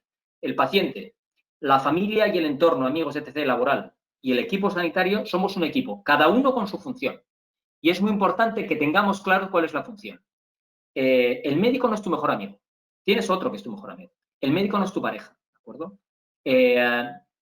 Tu pareja no es el médico. Tu amigo no es el médico, ¿de acuerdo? Eso es el médico, ¿vale? Te va a aportar unas cosas. El médico no es el profesional de enfermería. O la médico no es el enfermero, ¿de acuerdo? No son los mismos. Cada uno tiene una visión y una función. Y es muy importante que sepamos a qué vamos. Y el cáncer lo tienes tú, ¿de acuerdo? Tú eres el protagonista, no porque quiera empoderarte, sino porque el cáncer lo tienes tú. Y tú te vas a tener que servir de los medios que tienes alrededor, y unos de ellos son el equipo sanitario, para convivir con la enfermedad, curar la enfermedad, luchar contra la enfermedad, ¿de acuerdo? Pero tienes que tener claro qué es lo que te va a aportar el médico. Tú no vas al médico a dejarte llevar, a que te digan, no, vas a... Este señor, o señora, normalmente señora, porque son los más oncólogos, tiene la responsabilidad de estar puesto al día, de saber, de tener experiencia y de decirme el mejor consejo desde el conocimiento científico. Esa es su función, sobre todo. no es mi mejor amigo. No puedo depositar en él, por ejemplo, un cuidado 24/7. Yo no puedo tener el médico al lado todo el día, porque no es práctico, porque no funciona así. Sin embargo, el hospital sí. Sí lo puedo tener 24/7 todo el día. Y mi familia también. ¿Cuál es la función de cada uno de ellos? Esto es una cosa que hay que dejar clara también, ¿eh? Y que hay que tener claro que cada uno tiene su rol. Otras afirmaciones importantes. Huye si no ayudan de los discursos bélicos, ¿vale? Cáncer es una lucha, vamos a ganar, lo hemos superado, somos los vencedores, los campeones. A ver, cuidado, por favor, cuidado, porque esto, una vez más, lo que hace es culpabilizarte de que tú eres un mindundi, que no has ganado al cáncer, que eres un cobarde, que te dejas vencer por él y por eso te has recibido y tienes una metástasis. Cuidado. Si no te ayudan, si te ayudan los discursos bélicos, si eres de ese tipo, estupendo. Si no, huye de ellos. Si no ayudan, huye de los discursos edulcorados, ¿vale? Ahora me vais a entender y entenderme las limitaciones de lo que digo, pero escucha, el discurso de todos rosas, nos ponemos el pañuelo, salimos todos, nos abrazamos, nos damos besos porque tenemos cáncer y que, pues igual no me ayuda, ¿eh? Igual no es un discurso edulcorado, igual yo no quiero ponerme de pie y decir tener cáncer y que la gente me aplaude demás, igual no quiero eso, ¿eh? Igual soy otra manera de ser. Si no te ayuda, huye de los discursos edulcorados y huye siempre de quien te quiere hacer sentir culpable por no afrontar la enfermedad con una sonrisa, ¿de acuerdo? Que esto es una de las cosas, y lo siento, pero lo tengo que decir, ¿no? Hay muchas veces que los profesionales sanitarios decimos, es que claro, con esa actitud, oye, escucha, es que tengo un cáncer, ¿eh? Es que igual me muero por esto, ¿eh? Es que no estoy alegre, no estoy contento, no estoy de buen humor. No me digas que es que me ha vuelto la enfermedad o que no tolero la enfermedad porque estoy negativo. Es que estoy sufriendo, ¿vale? Y eso es muy importante, porque hay veces que pasa que, claro, que de alguna manera el sistema sanitario te culpabiliza por no afrontar las cosas con una actitud positiva. Y ahí hay que tener cuidado, ¿eh? También se mezcla mucho a veces, y ahí tiro piedras una vez más contra nuestro propio tejado, de decir, oye, es que un paciente fácil que me viene sonriendo siempre es mucho más fácil, ¿eh? Para mí no me da problemas. El que me protesta y que quiere ñiqui indagar más y tal, me molesta un poquitín más. Entonces, hay que huir de quien te quiere hacer sentir culpable por no afrontar la enfermedad con una sonrisa, ¿vale? Esto lo voy a repetir un poco más adelante, pero es muy importante. La culpa del cáncer no es tuya, ¿vale? ¿Qué cosas puede hacer el paciente? 5 áreas de acción para el paciente. 1. Informarse, formarse y ayudar a decidir. Es muy importante para nosotros eso. Lo que estáis haciendo hoy, los pacientes y familiares que estáis ahí, es importantísimo. Formarse. Formarse, y por eso INVI es, más que ideas, son importantísimas, porque nos ayudan desde el lenguaje del paciente a que estéis formados y nos ayudéis a decidir. Porque si tú entiendes que esto es una quimioterapia adyuvante y que se da para disminuir el riesgo y entiendes lo que quiere decir eso, y que no quiere decir que la tengas que hacer sí o sí, sino que es para disminuir un riesgo, y por eso me ayudas a mí como oncólogo a ponderar el riesgo y beneficio, haces un gran favor. Si tú entiendes que la enfermedad no se te va a curar y por eso no me dices, ¿cómo es que me ha vuelto a salir? Digo, no, si es que ya te dije desde el principio que vas a convivir con esta enfermedad. Si tú lo entiendes, me vas a ayudar. Entonces, una de las acciones, áreas de acción para el paciente claramente es informarse, formarse y ayudar a decidir. Otra, hacer dieta. Y ahora vamos a entrar. Tengo una diapo después. 2, el ejercicio. 4, procurarse el mejor apoyo psicológico más adecuado para cada persona. No voy a entrar en esto ahora porque vais a entrar el próximo día, ¿de acuerdo? Pero cada persona tiene que saber que la parte psicológica es una parte muy importante, un aspecto muy importante, y se puede dejar ayudar. No es ser débil dejarse ayudar. Y esto más si cuando estoy hablando a hombres, que ya nos conocemos, ¿eh? Los psicólogos a mí va a estar chorradas. No. Ayudan. Ahora bien, tienes que buscar el que más te ayude. El tipo o el modelo de ayuda que más te ayude. A veces puede ser un psicólogo, a veces puede ser un cura o a veces puede ser el tendero del bar, ¿de acuerdo? El apoyo psicológico que más te ayude, ¿vale? Considerar opciones de tratamiento para todos los efectos secundarios, ¿de acuerdo? Considerar opciones de tratamiento para todos los efectos secundarios, porque hay efectos secundarios que no se pueden paliar, pero otros que sí. Y aquí me refiero, por ejemplo, a los efectos secundarios en el ámbito sexual. Cuidado, es que se pueden tratar, es que hay consultas de sexología, es que esta impotencia que tienes o esa falta de libido, igual no la solucionamos, pero la podemos mejorar. Y eso va a impactar mucho en tu vida de pareja y en tu vida y en tu felicidad. Hay que considerarlo, hay que sacarlos a la luz. No pasa nada, no es culpa tuya tener esto. Existe, hay que abordarlo, ¿vale? Me encanta porque pongo 5 áreas de paciente y luego pongo 6, pero bueno, es que supongo que iba a poner 5 y luego se me ocurrió una más. La sexta, y vamos a hablar un poquitín de ellos, abordar el tema de las terapias alternativas y de soporte. Hay que abordarlo, hay que hablar de ello. Hay que hablar de ello en la consulta. Hay que hablar de ello en la consulta. Yo quiero tomar unas hierbas que me... vamos a hablar en la consulta. hay que abordarlo, no negarlo, ¿de acuerdo? Dieta. A ver, no tenemos mucho tiempo, con lo cual de todo voy a dar unas ideas básicas, ¿eh? Y que puede ser un poco escandaloso esto primero que pongo, ¿eh? Pero no hay alimentos contra el cáncer. No hay alimentos contra el cáncer. No se ha probado que ningún alimento disminuya el cáncer, sea antitumoral. ¿Qué se ha probado?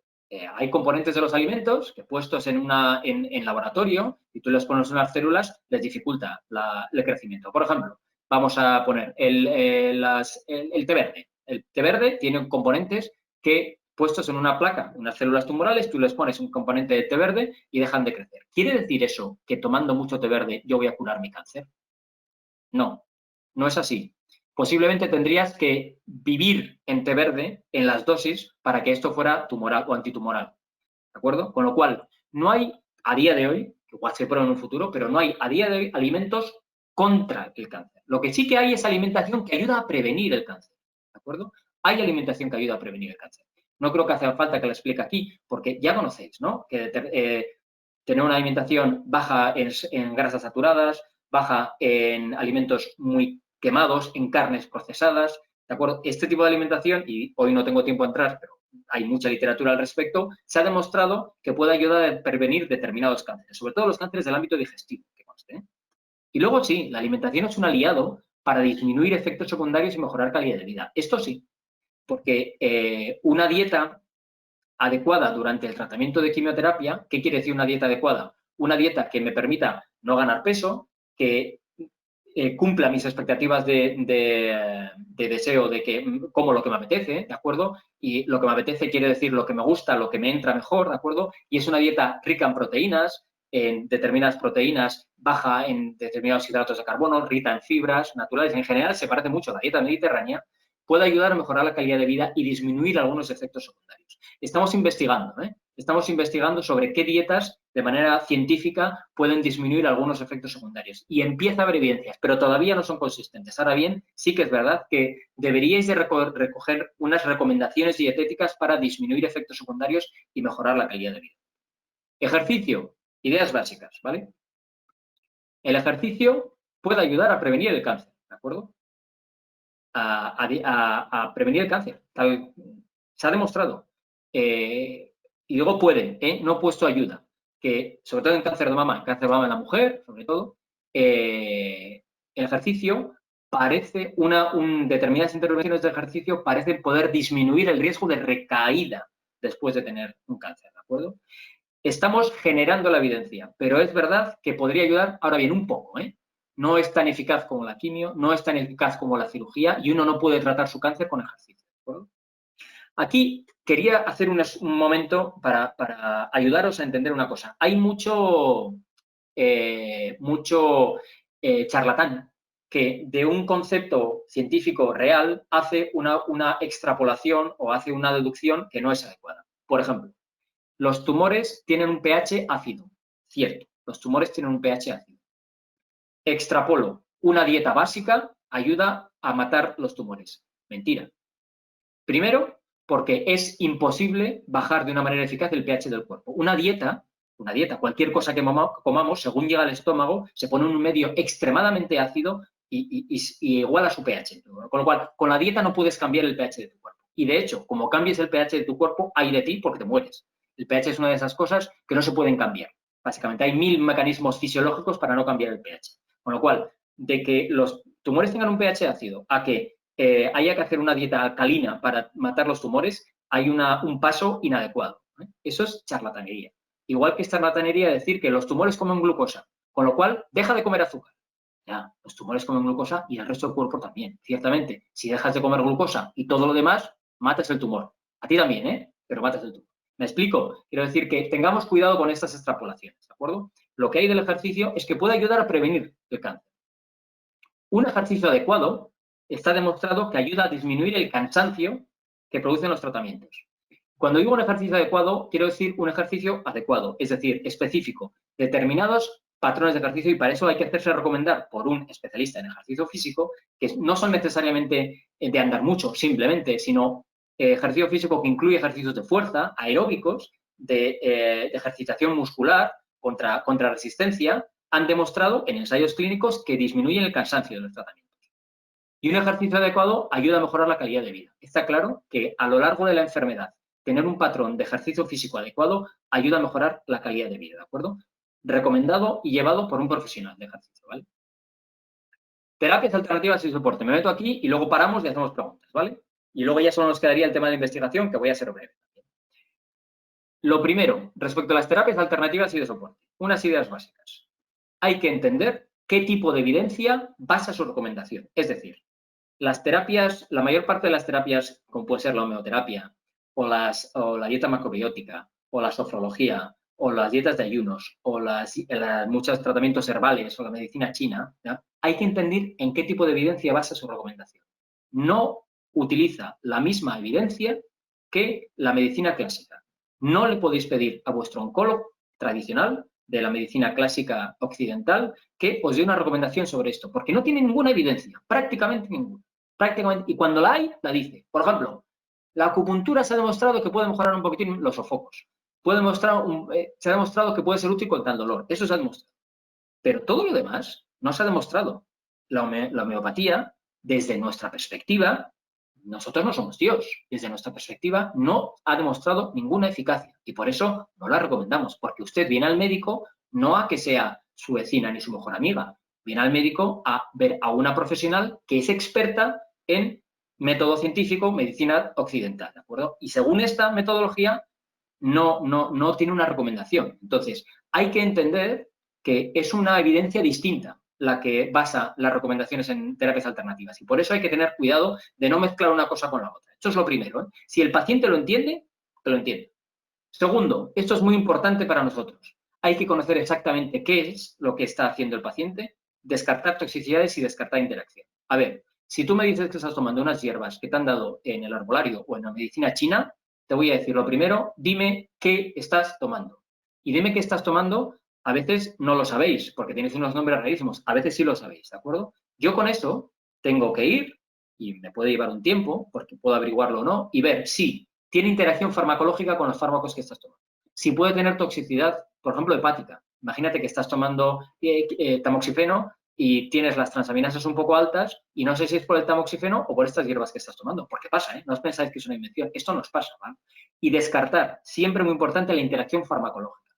Es muy fácil que alguna de estas, sobre todo remedios herbales, puedan disminuir los niveles de determinados fármacos o aumentarlos y generar toxicidad. Y eso nos da mucho miedo. Por eso los oncólogos, cuando los pacientes están haciendo tratamientos específicos con biológicos, con quimio sobre todo, queremos saber si toman alguna otra cosa. Y si toman alguna otra cosa, si tenemos claro que no hay interacción, ok. Pero si no lo sabemos con certeza, vamos a decir, mejor no tomes nada. Mejor no tomes nada. Porque por un lado, no se ha demostrado según mi evidencia y por otro, tengo miedo de que pueda tener una interacción. Por eso es muy importante. Esto es otra idea básica. Y hay que juzgar estrictamente su aportación a la mejora de la calidad de vida. Desde que tomo esto estoy mucho mejor. ¿Y tú tienes claro que es por esto? Sí. Bueno, ¿tiene interacción? No. ¿Tiene toxicidad? No. Pues alá, tómalo. Hay que tomarlo, hay que abrirlo así. Y hay que establecer un diálogo fértil. Si os encontráis con un oncólogo que no quiere ni saber oír hablar de nada de todo esto, no vamos bien. No vamos bien. Porque hay que establecer un diálogo fértil. Porque lo que ocurrirá es que se lo ocultarás y no se lo dirás. Entonces, hay que entender que estos son nuestros parámetros. Os decía al principio que quería que entendierais cuáles son los parámetros que usamos los médicos. Pues son estos, básicamente. Yo ya sé que hay compañeros y compañeras que tienen una mentalidad bastante cerrada respecto a las terapias alternativas. No ha de ser así. No ha de ser así, ¿de acuerdo? No ha de ser así. Hay que tener una mentalidad abierta, pero teniendo unos mínimos. Y estos serían los mínimos, ¿vale? Venga, abrimos turno de preguntas y luego un par de ideas sobre investigación y acabamos. Marius, creo que tenías por ahí una batería de preguntas y también me han entrado a mí preguntas ahora en directo. Adelante, Marius. Lo que pasa, Ander, has contestado bastantes de las preguntas que ha habido, pero bueno, las pongo porque las han escrito, por deferencia. A ver, la primera es aconsejable el tratamiento fisioterapéutico ¿en qué situaciones? Es muy genérico. No, la fisioterapia, claro, cuando hay un déficit que puede ser aliviado por la fisioterapia, por ejemplo, puede ser la fisioterapia después de un vaciamiento axilar, es muy recomendable, por ejemplo, para evitar linfedemas, etc. La fisioterapia, en caso de una cirugía que haya sido mutilante y que produzca un déficit funcional, que decir que no puedes hacer determinada función, es muy útil. A la fisioterapia, si tienes, por ejemplo, estás tomando corticoides o un fármaco que te produce atrofia de los músculos, es muy útil la fisioterapia. Con lo cual, en determinadas situaciones sí es útil la fisioterapia. ¿Para todos los pacientes? No. Perfecto. Has dado un poco con la primera parte que has dicho. ¿Cómo se puede prevenir el linfedema? Mira, te diría, ya sé que no te va a servir de respuesta, que la mejor manera de prevenir el linfedema es no hacer un vaciamiento axilar. Cada vez hacemos menos, ¿eh? Cada vez hacemos menos. Y hay que ver que sea verdaderamente útil hacer un vaciamiento axilar, porque cada vez tenemos menos evidencia de que sean útiles. Pero dicho esto, evidentemente lo pregunta alguien que ya tiene un vaciamiento axilar, ¿de acuerdo? Entonces, yo recomendaría, aparte de lo que te han dicho, que es evita coger pesos, evita hacer ejercicio repetitivo con ese brazo, ¿de acuerdo? Evita situaciones de mucho calor con ese brazo, eso te lo habrán dicho.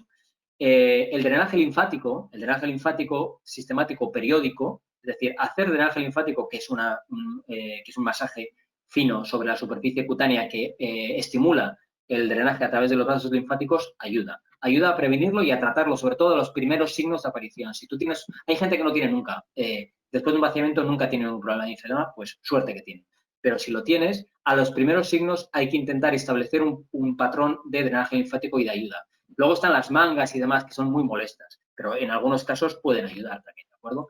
El linfedema es uno de los mayores problemas como efecto secundario de la cirugía, es una cosa contra la que hay que luchar. Y yo espero jubilarme en un mundo en que sea una auténtica excepción que alguien lleve un vaciamiento axilar, porque espero que un día lleguemos a convencernos de que no sirven para nada. Perfecto, bastante atado un poco esto. En caso de vaciamiento ganglionar y radioterapia, y para prevenir el linfedema, ¿es adecuado utilizar de manera regular la bicicleta elíptica?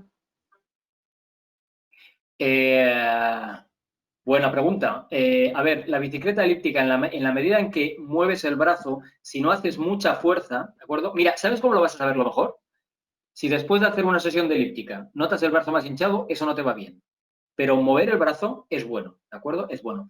La elíptica tiene una cosa buena, que es el movimiento regular, que es bueno para ayudar a favorecer y otra cosa que sería mala, que es si tiras mucho para atrás, entonces haces mucho ejercicio muscular, podrías generar, porque cuando hay un ejercicio muscular muy importante se generan más líquidos y a nivel muscular y podrías agravar un linfedema. Con lo cual, a priori te diría que nadie te va a dar una respuesta a priori a tu caso fácil, lo mejor es que tú lo veas. Si tú tienes tendencia al linfedema y después de la elíptica notas más hinchazón, olvídate de ella. Pero si no, no es una mala cosa.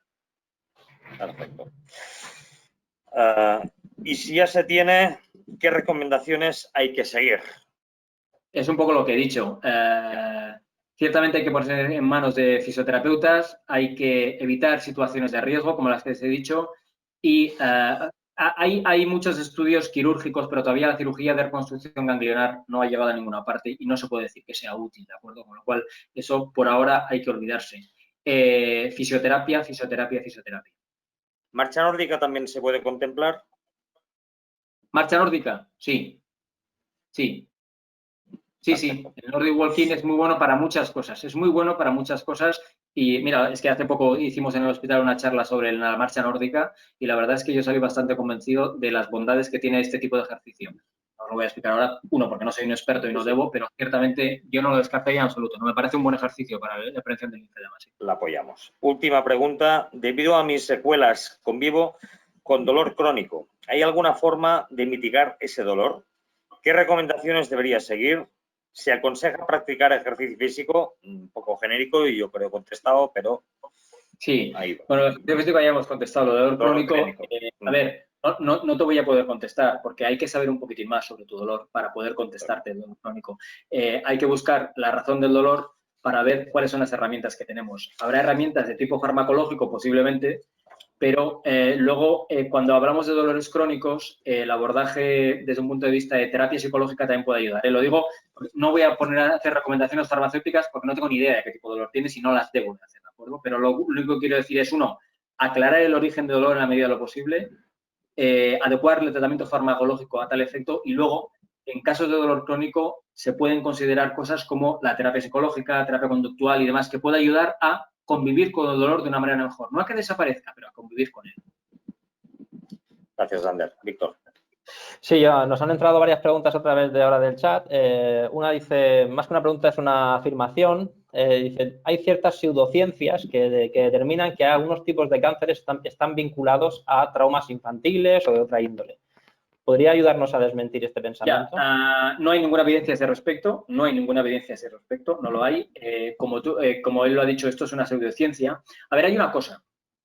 Uno de los pasos que os he dicho que un tumor tiene, de las cosas que tiene que conseguir una célula tumoral para crecer es evadir el sistema inmune, ¿vale?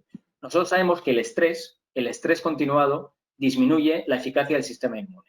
Con lo cual, teóricamente, podría haber un nexo científico que uniera un estrés prolongado y continuado con el mayor riesgo de desarrollar tumores, ¿vale? En la medida en que el sistema inmune podría estar menos vigilante debido al estrés continuado.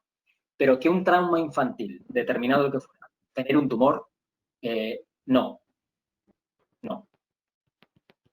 Perfecto. Una última pregunta. Dice, ¿por qué en general no se comunica a los pacientes los aspectos del apoyo psicológico, la alimentación, el ejercicio para ayudar durante el tratamiento? ¿No puede haber un consenso entre los oncólogos o entre los profesionales, entiendo? ¿Sabes por qué no? Porque no sabemos bien qué recomendar. No tenemos estudios de los que a nosotros nos gustan para saber bien qué recomendar. Y dos, no tenemos los recursos. Mira, ya que me estáis oyendo y me estáis oyendo desde INVI, desde Más que Ideas, el sistema sanitario no se ha organizado bien para cubrir todas las áreas de necesidad de los pacientes. Lo tenemos muy claro. Los pacientes no solo necesitan el mejor tratamiento quirúrgico y farmacológico, también necesitan el mejor tratamiento psicológico, de nutrición, de deporte, etc. Y no está, en la cartera de servicios de los sistemas sanitarios, en general, esto no está cubierto. Y por eso, a mí, como profesional, me puede dar un poquitín de reparo recomendarte que hagas algo que no te puedo proporcionar. Ahora bien, eso se contrapone con decir, bueno, pues recomiéndaselo y si se lo quiere buscar por su cuenta, se lo buscará, ¿de acuerdo? Pero normalmente no lo recomendamos porque no sabemos bien qué recomendar exactamente y dos, porque no podemos incluirlo en nuestra cartera de servicios. Y eso da un poquitín de... Claro, porque a un paciente que no tiene medios económicos, por ejemplo, ¿le puedo recomendar yo que vaya a un gimnasio o que vaya a un nutricionista? Ahí entramos en terrenos complicados. Gracias, Ander. Pues continuamos, si te parece bien, con el tema de investigación y finalizamos. Vale. Sí, porque ¿a qué hora tenemos que acabar? Supuestamente a las 7:15. O sea que vamos un poco tarde. Pero nada, no te preocupes, está muy interesante. Adelante. Vale. Bueno, pues de investigación tengo, nada, 2 diapositivas, ¿vale? ¿Cuáles son las líneas maestras? Mirad, una cosa que os he dicho antes. El cáncer de mama en el varón no es el cáncer de mama en la mujer. Se le parece, pero no es igual. No es igual y lo sabemos fehacientemente. Os lo explicaron el otro día también. Hay características biológicas distintas y por eso necesitamos una clasificación específica. Pronóstica y predictiva son palabras un poco raras que utilizamos nosotros. Pronóstica quiere decir de qué evolución va a tener, si tiene más riesgo o menos riesgo, y predictiva quiere decir de cómo va a responder a los tratamientos, ¿de acuerdo? Necesitamos nuevas clasificaciones pronósticas y predictivas específicas de cáncer de mama en el varón, porque los tumores luminales que tienen los varones no son iguales que los tumores luminales que tienen las mujeres. Y por eso el Oncotype, el MamaPrint y demás no están validados para cáncer de mama en el varón, por ejemplo, ¿de acuerdo? Y que vaya a responder a los inhibidores de PI3K y de la misma manera o los mismos pacientes que responden en mujer, no está claro, ¿de acuerdo? Esa es una de nuestras mayores necesidades. Nuevas terapias, siempre. Esto para todos los cánceres. Porque claro, de poco nos sirve conocer la biología del tumor si no tenemos tratamientos con que manejarla, ¿de acuerdo? Esto es uno de los grandes problemas que es universal, pero hay que mencionarlo. Necesitamos nuevas terapias. Y aquí hay una cosa importantísima. Para un tumor como el cáncer de mama en el varón particularmente, necesitamos nuevos modelos de investigación o de aprobación de terapias. Va a ser imposible que la FDA o la EMA, la Autoridad Europea del Medicamento, apruebe un fármaco específico para cáncer de mama en el varón. Porque ninguna empresa farmacéutica se va a meter a hacer un ensayo clínico que le va a costar años y años y euros para luego aprobar un fármaco específicamente para una población tan pequeña. Es así, es lógico, ¿de acuerdo? Con lo cual, necesitamos que para estas situaciones especiales, como para otras enfermedades raras, ¿de acuerdo? Otras enfermedades raras, cáncer y no cáncer, se generen nuevos modelos de investigación. Y esto no es un aspecto muy científico, si quieres, de la investigación, pero es una necesidad como el comer. Necesitamos esto en cáncer de mama en el varón. Nuevos modelos de investigación que nos permitan que para los pocos pacientes que hay de cáncer de mama en el varón los podamos juntar, ¿de acuerdo? Todos, para hacer ensayos clínicos en red, que no sean ensayos clínicos exclusivos de hospital, porque ningún hospital se va a meter a hacer un ensayo clínico solo en cáncer de mama del varón, porque tienen muy pocos pacientes, tienen que ser ensayos multinacionales, en red, y eso nos cuesta organizarnos a ese efecto, ¿de acuerdo? Y nuevos mecanismos de aprobación de terapia. Entonces, estos serían, digamos, las líneas maestras de necesidad. Y os quiero explicar muy brevemente, porque lo ha mencionado también Marius al principio, desde GEICAM estamos desarrollando un proyecto de investigación. Y no lo digo porque sea muy bueno ni sea, sino para que entendáis cuáles son las cosas cómo lo estamos intentando abordar esto, ¿de acuerdo? Lo hacemos en colaboración con INVI, ¿de acuerdo? También. Entonces, estamos generando una serie de 1000 casos en España de cáncer de mama en el varón, antiguos y nuevos, ¿de acuerdo? Y a esos 1000 casos les estamos asociando datos clínicos, estamos asociando tejido, ¿de acuerdo? Nos está costando Dios y ayuda, como es lógico. Llevamos 400 y pico, pero llegaremos a los 1000, ¿de acuerdo? Llegaremos a los 1000. Es un esfuerzo monumental que solamente un gran grupo en cuanto a tamaño cooperativo puede abordar.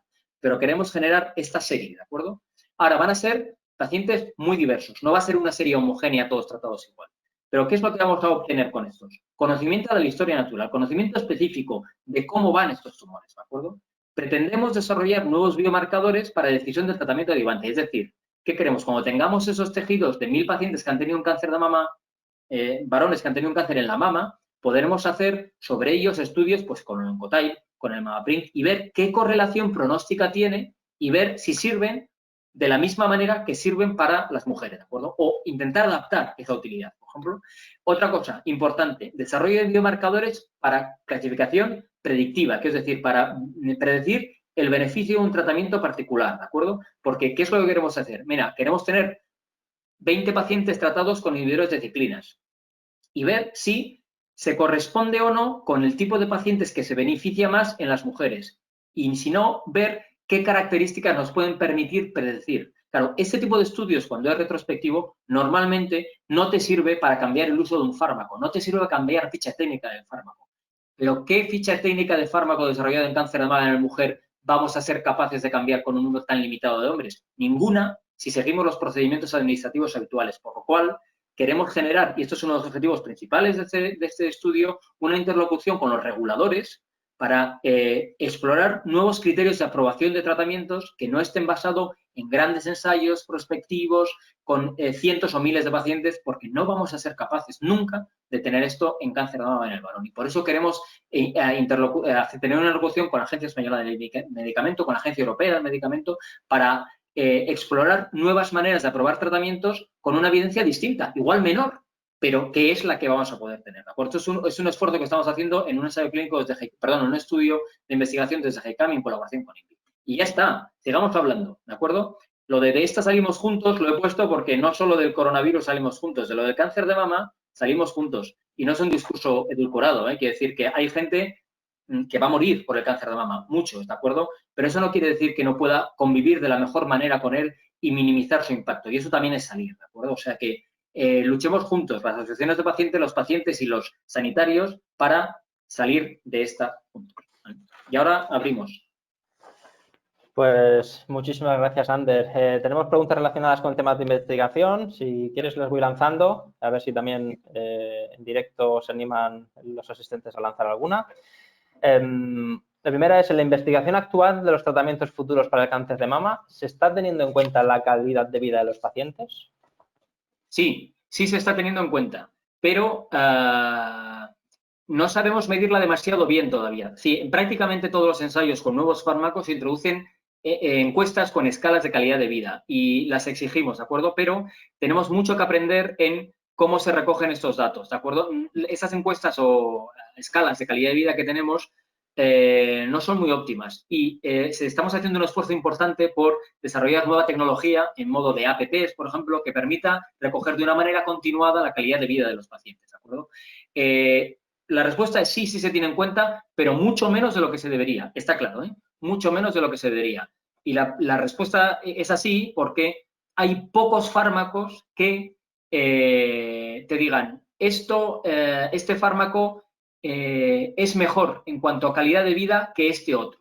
Esto no te lo dicen. Te dicen es mejor en supervivencia, es mejor en prolongación del tiempo libre de enfermedad, pero en cuanto a calidad de vida es muy difícil que la ficha técnica lo que es la parte dura de la información del medicamento te dé esta información. Con lo cual, tenemos que seguir confiando mucho en la interacción médico-paciente para decir, ¿qué calidad de vida tienes?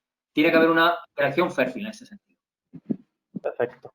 Gracias. Dice, ¿actualmente se tienen en cuenta los pacientes en el diseño de los ensayos y tratamientos del futuro? Sí se tienen en cuenta, claro. Como no podía ser de otra manera. De todas maneras, aquí hay un diálogo que es tenso y debería serlo más, digamos. A la hora de diseñar un ensayo clínico, que son los que van a aprobar los nuevos tratamientos, digamos, lo primero que prima que es qué es lo que quiere quien va a poner el dinero para hacer el ensayo clínico. Es decir, la industria farmacéutica, que normalmente es bueno lo que quiere, ¿de acuerdo? Pero podría ser mejor. Bueno, pues ahí es donde estamos los profesionales. Tenemos que ser un poquitín los académicos, tenemos que ser un poquitín la contraparte, trabajar junto con la industria farmacéutica para hacer un poco de tensión y desarrollar los mejores proyectos de investigación. Y nos falta, porque no lo tenemos bien articulado, una pata de pacientes. Sí se tienen en cuenta los pacientes, pero no tenemos esta ayuda de manera estructurada, ¿de acuerdo? ¿Por qué? Porque para saber discutir sobre cómo ha de ser el diseño de un ensayo clínico, no solo tienes que ser paciente, tienes que saber mucho de esa patología. Tienes que saber mucho de esa patología. Y a día de hoy es difícil esto. Es verdad que cuando las entidades públicas en general apoyan ensayos clínicos, siempre las becas y demás siempre piden que haya colaboración de pacientes. Pero, por ejemplo, cuando una empresa farmacéutica va a diseñar un ensayo clínico, aunque por supuesto que tiene en cuenta el bien de los pacientes, ese es el objetivo del ensayo clínico, es raro que tenga una interacción fluida con asociaciones de pacientes. En nuestro país están mal preparadas, particularmente. En el mundo anglosajón están mal preparadas. Existe la figura de lo que se llama el patient advocate, que no son abogados, sino son pacientes que hablan en nombre de los pacientes y tiene conocimiento de causa, ¿de acuerdo? En este país lo tenemos mucho peor eso y necesitamos mucha formación en ese sentido. Igual posiblemente Víctor y Marius tenéis algo que decir.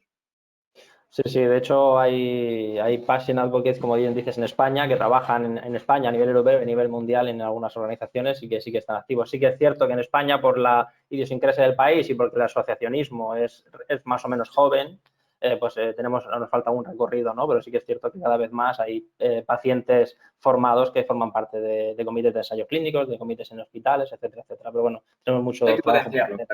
Eso es, tenemos mucho trabajo por hacer las asociaciones y las organizaciones de apoyo a pacientes. Tengo más preguntas. Dice, ¿existen tratamientos, más has contestado, pero ¿existen tratamientos específicos para el cáncer metastásico en hombres? ¿Específicos que solo sean para hombres? No. Sí, metastásico, ¿no? Extrapolamos de cáncer de mama de la mujer. Extrapolamos de cáncer de mama de la mujer. ¿Son útiles? Sí. ¿Los podríamos utilizar mejor si supiéramos más de cáncer de mama en el varón? Sí. Por eso hay que investigar. Los tratamientos específicos para la metástasis, sí que hay algunos tratamientos que se utilizan solo en la metástasis, pero utilizamos los mismos que la mujer. Correcto. Y una pregunta bastante abierta que también se le formuló a María es ¿cuál es el futuro de los tratamientos para hombres con cáncer de mama? Pues el de personalizar mejor los mismos. Es el mismo en toda la oncología, en toda la medicina en general.